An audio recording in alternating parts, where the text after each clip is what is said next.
Hello, welcome to the channel and thanks for watching, and this video is going to be all about basing. This is going to be like a plea to do a little bit more on your bases. It doesn't have to be complicated, it doesn't have to be expensive, but I'm going to show you through some bases, talk about what I did, why you might want to do it as well. So this first model, this is a Star Wars Legion model here, and this base has just been done with literal sand and PVA glue. Stuck the sand down, painted it as I've painted the model. Slightly more complicated when I come to the Mandalorian. A couple of stones that I've got from the garden glued on just before I've put the sand on, and then a tuft that you can buy, packs of tufts. And actually it ties these models into their environment, because I was going for the Mandalorian, see the speeder here, and that was a lot of the time set kind of in the desert, so real simple basing. And actually for doing that base, not expensive. I'm talking a £3 bag of sand that will last you for probably 10 years, play sand from a shop, and a few tufts.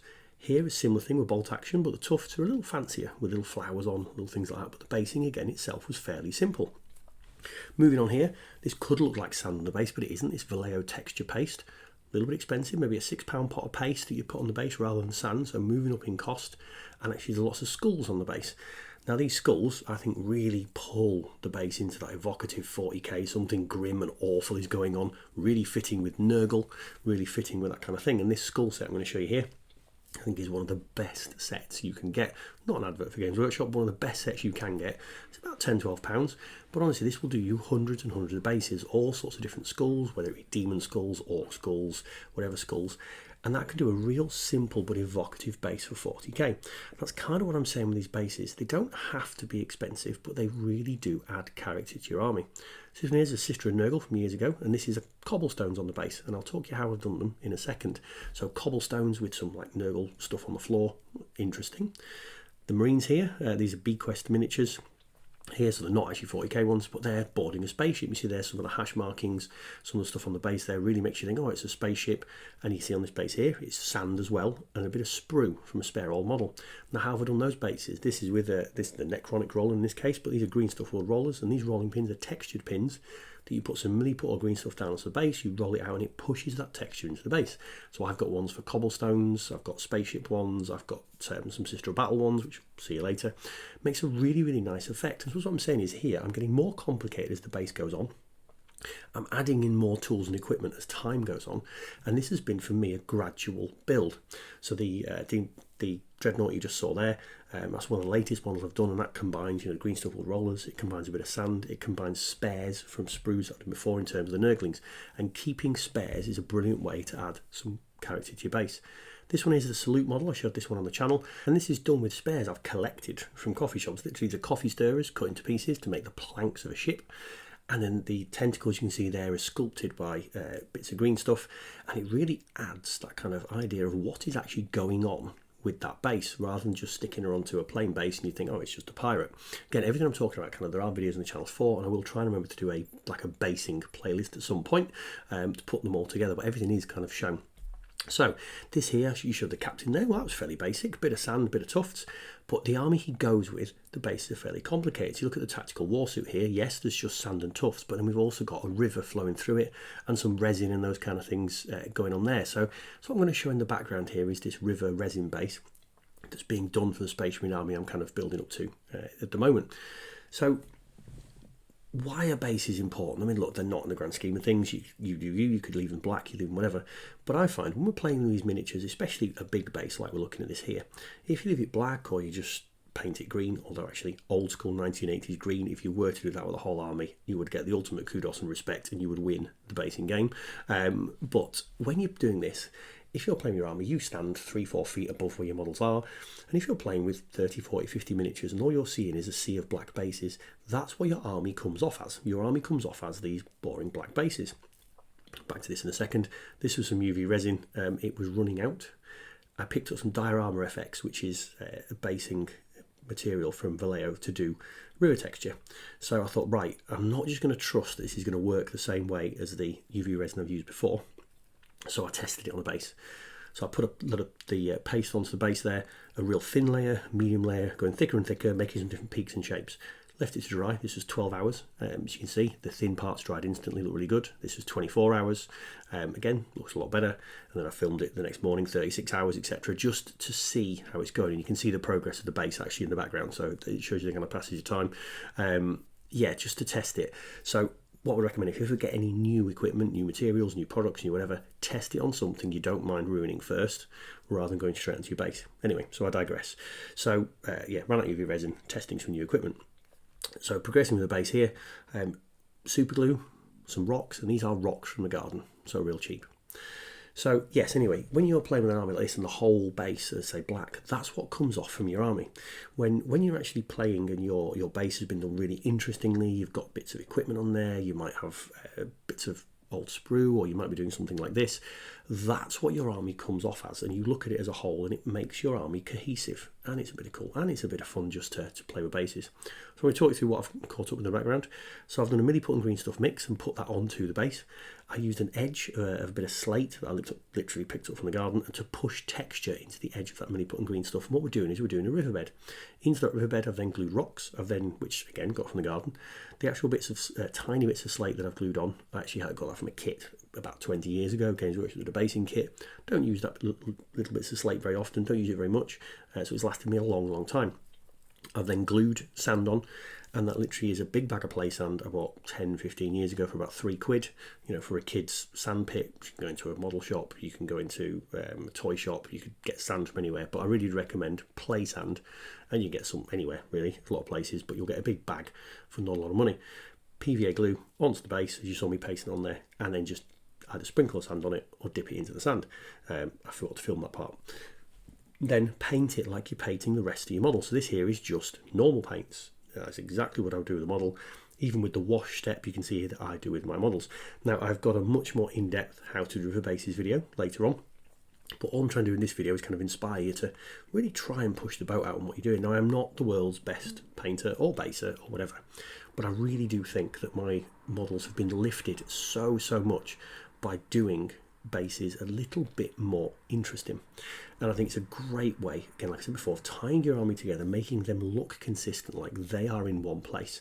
Also giving your kind of opponent an idea that looks at it and goes, oh, that's really nice. And honestly, a half decent base will make a half decent paint job look a lot better. An amazing paint job can be ruined by sticking it onto a boring black base or a poor base. A poor paint job can be lifted by a base being done to make it look consistent, and it does not have to be super complicated like I'm doing here. This is really probably pushing the boat out for basing, for me especially, but I have seen people do bases far better and way beyond what I'm doing in this video here. So I suppose what I'm saying is, don't feel you have to push yourself, but build up to it gradually. And I'm going to keep showing you the gradual build. So this clump foliage and stuff here you're seeing from Woodland Scenics, this stuff I bought when I lived in York, I think, from a model railway shop in York, so about 20 years ago, and I've used little bits of it ever since. This is a selection of different static grass tufts that I've bought. The one in the pack I bought, actually, the other two a friend made, because he bought a little bit of equipment to make static grass tufts, so I've not gone that far yet. This static grass here is stuff that, again, when I worked at Games Workshop, I picked up, so 17-18 years ago, and used little bits of it as we go. So you don't have to do it all at once. You can build up gradually with stuff that you think is going to look nice on bases. This here is leaf litter from Green Stuff World, so literally little leaves that have been made out of real leaves that look quite effective. So build up gradually through your hobby progress, just like you would with a bits box. You've got, the more models you buy, the more spare bits you end up with, the more stuff you've got knocking around that you could then use onto bases, onto whatever. If you're going to buy bits of hobby equipment, just pick things up here and there as and when you can afford it, or as and when you want to do something interesting for the base. Now, sticking these things down, just showing you there, a pair of tweezers, PVA glue that's off on the side, dip the thing into the PVA glue, put it onto the base. So, and again, when I'm doing this, I'm just making it go along, really. There's nothing, there's no real routine or whatever I'm doing it. I'm doing what feels right. I'm doing what seems to be sensible for me. I'm using the different colours that seem to make sense. But again, tying them together in the army. And even in this army, some of the models have bases that are far more complicated. So like I'm doing here with the flyer, some of the models are actually on bases that are literally just going back to very old school. PVA glue and sand painted up with a couple of tufts on, so not too expensive. But with a bigger model, I think you should do a slightly more complicated base, because then the models people are going to look at and look into that little kind of bit more. So on this base in particular here, you can see these are things that I have built up over the years. So this is not something I've gone out and spent, you know, 50, 60 quid all in one go to do the bases of my models. This is built up gradually. And I will find, you know, when I'm starting a project, what I like to do is also think about not just the project I'm doing and the army I'm doing, whether that be my Death Guard, which is obviously quite a famous one on the channel now, quite a lot of that, or the Marines or whatever, but I also think about how I'm going to do the base. And I find that just as exciting and another way of expanding the hobby.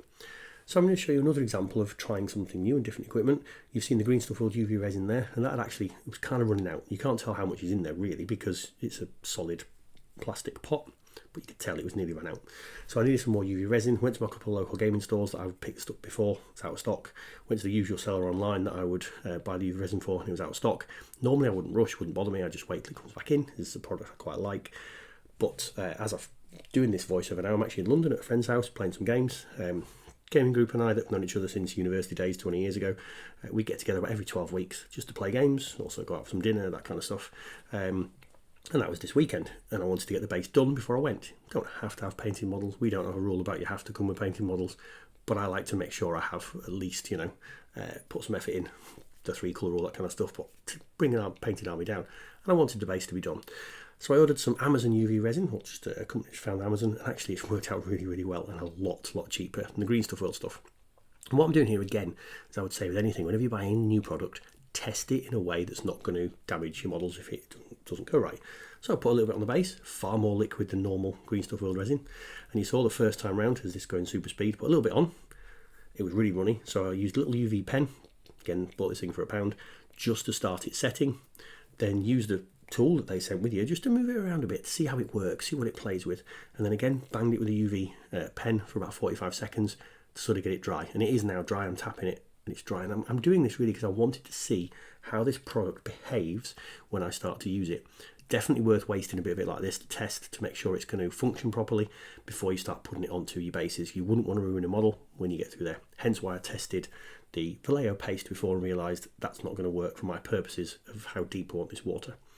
Now, because I've done the base here, the river sort of setting, without any edges to the base, and it's kind of river that's flowing off the base, you need to make a dam to stop the resin pouring off. Now, this is not the best way of making a dam. This is a quick way of making a resin dam to stop it bursting out. So you could do it more with, you know, cardboard, make it really solid, whatever, but this is just nice and quick. So use the sellotape, folded it over, stuck it to the side of the base, and then went straight in there with the resin. This is quite a runny UV resin, so putting it somewhere in the middle of the river and letting it flow out and go in around all the areas. And the sellotape used at the edge is going to be strong enough to stop it flowing out, and because it's quite a quick set resin, you'll see in a minute, with the UV torch and stuff, it's not going to burst out and leak all over the table. If you're using 2-part resin, you absolutely would not do this sellotape method. So I'm taking the tool that they provided and just pushing that resin into all the edges and the gaps and things, whatever, trying not to push too far into the sellotape, because sellotape will bow out and kind of go a little bit wibbly, and it won't make the resin set at the edge in a straight line, which isn't a problem for me if a couple of little bits aren't entirely straight, but you know, you want to keep it as neat as you can because it'll just kind of add to the base. Now, this was done the morning before I set off to London to go to this friends gathering to play, so I stuck it on literally the dashboard of the car for an hour or two while I was driving down, well, 4 hours the drive was actually, and then took the sellotape off when I got there. So this is just filmed in my hand at his painting station. So the lighting's a bit different. Really happy with how it's dried actually. Now it's just finishing it off. So the Vallejo paste that I got that really wasn't suitable for what I wanted to do it with originally, which was have, you know, 2-3 mil of depth, probably would never have dried properly. I'm using it for its probably intended purpose, which is to give a bit of texture onto the top of the resin here to make it look like moving water. And that's not something I've done prior.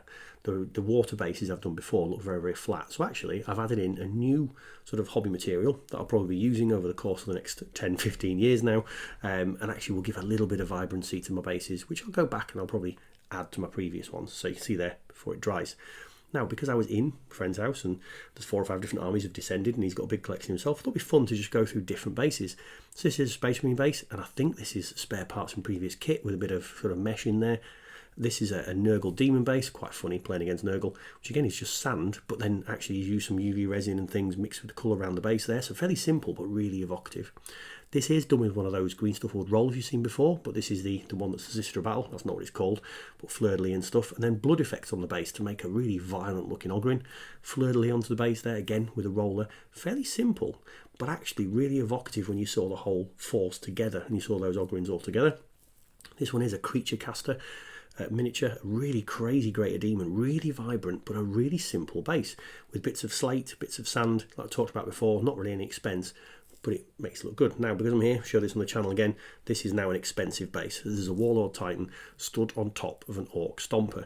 So it's probably the most expensive you're going to get for a base, because you're putting a £100 model underneath your £1,000 model to make the base really sort of stand out. And again, here's another Titan base. I just thought I couldn't resist showing that, and also hopefully name and shame him to get this thing finished. But here's again where you've put full models on bases to really bring it up. So a final shot of the water base that I've done. Those texture pieces are dried really nice, don't really stand out on camera, but again, this is handheld and I can't really get too close. But I'm really happy with how this river base has turned out. I think it'll work in really nicely with the rest of the force. So I hope my kind of rambling about bases has not put you off the channel. If it hasn't, like, comment, subscribe, and I'll see you on another video.